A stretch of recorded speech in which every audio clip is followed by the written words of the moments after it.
ലോകകപ്പിൽ ക്വാർട്ടർ കാണാതെ ബ്രസീൽ പുറത്ത്. 1-2 ഗോളുകൾക്കാണ് നോർവേ ബ്രസീലിനെ തോൽപ്പിച്ചത്. ഇരട്ട ഗോൾ നേടിയ എർലിംഗ് ഹാലണ്ടാണ് ബ്രസീലിനെ തകർത്തത്. മഞ്ഞപ്പടയുടെ ആശ്വാസ ഗോൾ പെനാൽറ്റിയിലൂടെ നെയ്മർ നേടി. തോൽവിക്ക് പിന്നാലെ അന്താരാഷ്ട്ര ഫുട്ബോളിൽ നിന്ന് നെയ്മർ വിരമിച്ചു. വിവരങ്ങളുമായി ഇപ്പോൾ ന്യൂസ് ഡെസ്കിൽ നിന്ന് അഭിജിത്ത് ചേരുന്നുണ്ട്. അഭിജിത്ത്, നെയ്മർ പുറത്തായിരിക്കുകയാണ്. കടുത്ത നിരാശയിലായിരിക്കും നെയ്മർ ആരാധകർ. കളി എങ്ങനെയാണ് മുന്നോട്ട് പോയത്? എന്തൊക്കെയാണ് കൂടുതൽ വിശദാംശങ്ങൾ?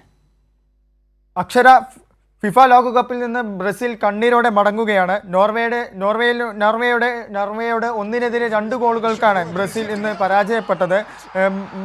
തോൽവിയോടുകൂടെ നെയ്മർ അന്താരാഷ്ട്ര ഫുട്ബോളിൽ നിന്ന് ബ്രസീൽ കുപ്പായത്തിൽ നിന്ന് വിരമിക്കുകയും ചെയ്തു. ഞാൻ പരമാവധി ശ്രമിച്ചു, ഞാൻ ഒരുപാട് ശ്രമിച്ചു. മെറ്റ്ലൈഫ് സ്റ്റേഡിയത്തിൽ നിന്നായിരുന്നു എൻ്റെ തുടക്കം. ഇപ്പോൾ ഇതാ ഇവിടെ വെച്ച് അത് അവസാനിച്ചിരിക്കുന്നു. ഇങ്ങനെ ഒരു 2 വരി കുറിപ്പിലൂടെയാണ് അദ്ദേഹം തൻ്റെ വിരമിക്കൽ പ്രഖ്യാപനം നടത്തിയത്. അദ്ദേഹം ആദ്യമായി ബ്രസീലിനായി തുടങ്ങിയിടത്ത് വെച്ച് തന്നെ അദ്ദേഹത്തിൻ്റെ കളി അവസാനിപ്പിക്കുന്നു എന്നൊരു നിമിഷം കൂടി ഇന്നത്തെ മത്സരത്തിൻ്റെ ഒരു പ്രത്യേകതയാണ്. ഇനി കളിയിലേക്ക് വരുമ്പോൾ മത്സരത്തിൽ തുടക്കത്തിൽ തന്നെ നിരവധി തവണയാണ് ബ്രസീൽ ഗോളുകൾ പാഴാക്കിയത്. തുടക്കത്തിൽ തന്നെ ലഭിച്ച പെനാൽറ്റി ബ്രസീൽ മധ്യനിര താരം ബ്രൂണോ ഗിമറസ് പാഴാക്കുന്ന കാഴ്ചയിലൂടെയാണ് കളി തുടങ്ങിയത് തന്നെ. നോർവേക്കായി സൂപ്പർ താരം എർലിംഗ് ഹാലണ്ടായിരുന്നു 2 ഗോളുകളും നേടിയത്. ബ്രസീലിനായി പകരക്കാരനായി എത്തി സൂപ്പർ താരം നെയ്മർ ആയിരുന്നു പെനാൽറ്റിയിലൂടെ ആശ്വാസ ഗോൾ കണ്ടെത്തിയത്.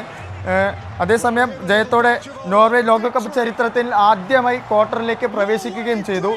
മറ്റു വശത്ത് ബ്രസീലിൻ്റെ കാര്യത്തിലേക്ക് എടുക്കുമ്പോൾ 1990 ശേഷം ബ്രസീൽ ആദ്യമായി ഒരു ക്വാർട്ടർ പോലും കാണാതെ പുറത്താകുന്ന ഒരു ചരിത്രത്തിലേക്ക് കൂടിയാണ് ഇന്നത്തെ മത്സരം മാറിയത്.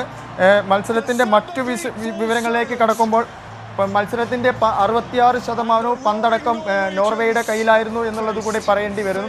അത്തരത്തിലായിരുന്നു ബ്രസീലിൻ്റെ ദയനീയമായ ഇന്നത്തെ മത്സരത്തിൽ എടുത്തു പറയേണ്ട പ്രകടനമാണ് നോർവീജിയൻ ഗോളിയുടെ ഭാഗത്തു നിന്നും ബ്രസീലിനെതിരെ ഉണ്ടായത്.